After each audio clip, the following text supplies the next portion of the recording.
पत्नी च धीमहि तन्नो लक्ष्मीः प्रचोदयात्।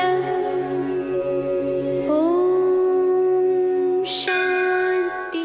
ब्रेक के बाद एक बार फिर से आप सभी का स्वागत है। चलिए कार्यक्रम में आगे बढ़ते हैं और जान लेते हैं कि लक्ष्मी गणेश के इस पूजन विधि में और किन किन बातों का खास तौर पर ध्यान रखने की जरूरत है। पंडित जी, अब मेरा सवाल आपसे ये है कि पूजा पूरे आस्था और विश्वास के साथ तो लोग करते ही हैं, हमारे दर्शक भी करते होंगे, श्रद्धालुगण भी करते हैं, लेकिन किस तरीके से पूजा की जाए? घर में स्त्री पुरुष अगर दोनों की मौजूदगी हो तो शाम के वक्त दीपावली के दिन जो पूजा होती है वो पूजा पहले कौन करे? देखिए, सबसे अच्छा लक्ष्मी जी स्वयं इसके बारे में बताती है कि लक्ष्मी जी का वास उसी स्थान पर होता है जिस परिवारजनों में आपस में विशेष रूप से प्रेम हो, सामंजस्य हो और किसी भी प्रकार का कोई वैचारिक मतभेद ना हो। इस दिन जो पूजन करे पूरा परिवार एक साथ एक ही स्थान पर मिलकर के पूजा करेगा। पूरा का पूरा परिवार का तात्पर्य है जिसमें पति, पत्नी, बच्चे, माँ, बाप, बड़े बुजुर्ग, चाचा, ताऊ, अगर आपका संयुक्त परिवार है तो एक ही स्थान पर बैठ करके आप उसकी पूजा करें, आपको ज़्यादा लाभ होगा।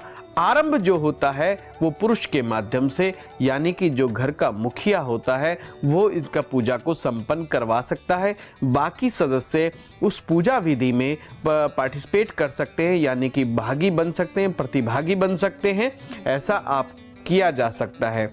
इस पूजन का विशेषता यह भी रहेगी कि इसमें बच्चे, बूढ़े, जवान, हर कोई, और यदि आपका कोई पड़ोस में रहने वाला व्यक्ति भी, आपका कोई रिश्तेदार भी है, वो भी इस पूजा में सम्मिलित हो सकता है, क्योंकि यह एक ऐसी क्रिया है जिसमें आपको माँ भगवती की कृपा प्राप्त करनी होती है। और माँ लक्ष्मी स्वयं अपने उसमें कहती हैं कि मेरे बिना कुछ भी इस जीवन में संभव नहीं। इस प्रैक्टिकल जो जीवन में माँ लक्ष्मी के बगैर जीना असंभव ही है। और जीवन का यापन घर गृहस्थी के लिए, विशेष करके गृहस्थ व्यक्तियों के लिए तो माँ लक्ष्मी अति आवश्यक है। इसलिए माँ लक्ष्मी की कृपा प्राप्ति के लिए आप यथाशक्ति, यथासंभव जो भी हो सके आपसे बन सके, प्रेम पूर्वक, विशेष रूप से प्रेम पूर्वक और प्रसन्न चित्त होकर के आपने माँ लक्ष्मी की उपासना करनी है। आपने गणपति जी का पूजन करने के बाद आपको माँ लक्ष्मी का पूजन करना है।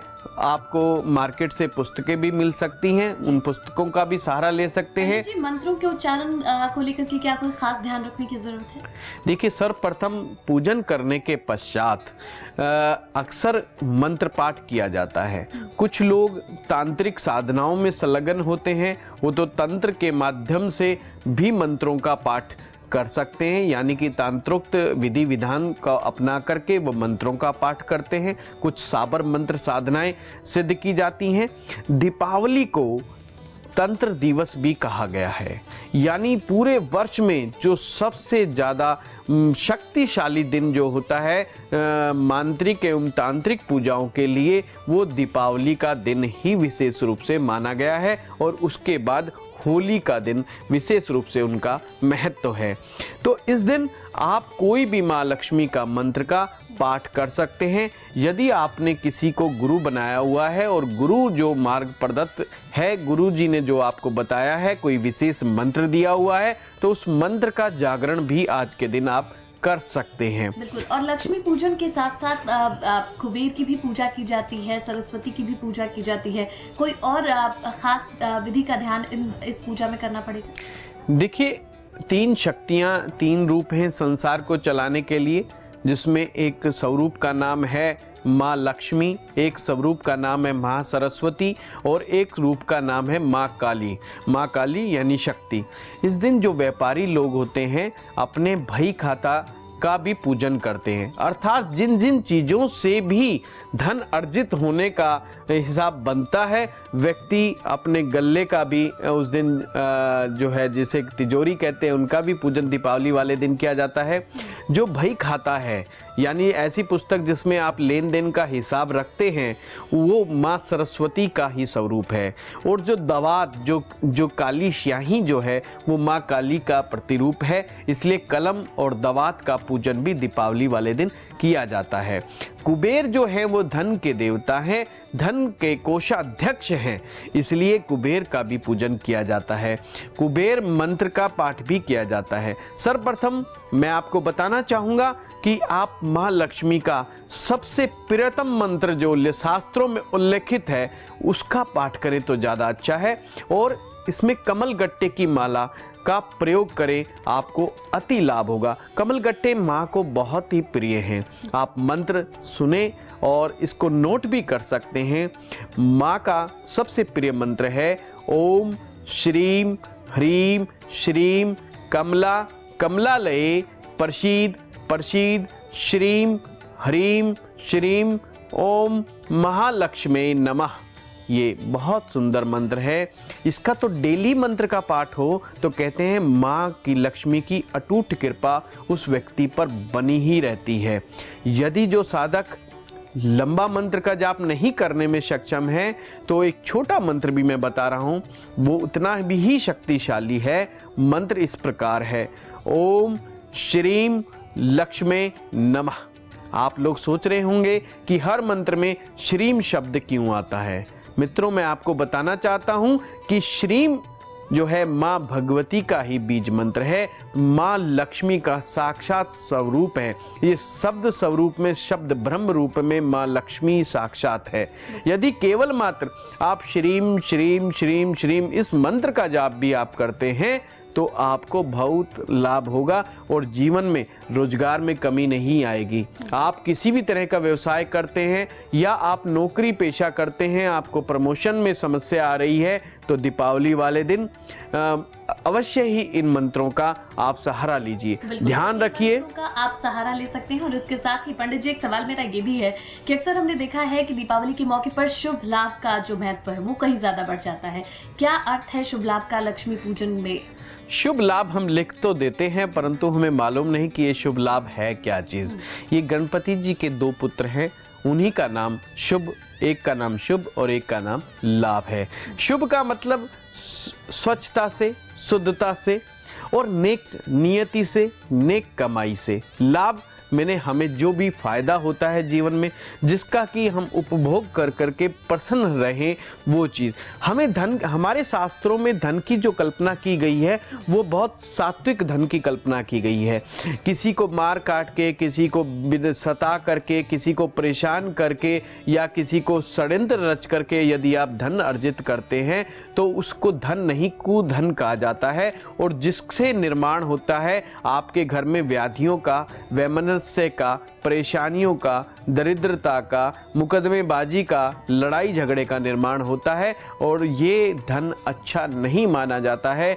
घर में ऐश्वर्यपूर्वक चीज़ें तो आ जाती हैं पर मानसिक शांति नष्ट हो जाती है। इसलिए माँ लक्ष्मी से प्रार्थना की जाती है कि माँ आप जब भी आप हमारे घर में आए तो शुभ लाभ के साथ आएँ, अर्थात जो ऐसा लाभ हमें प्राप्त हो जो शुभता लिए हुए हो, जिसमें अशुभता किसी भी प्रकार की ना हो, क्योंकि धन के कुछ साइड इफेक्ट भी कहे गए हैं।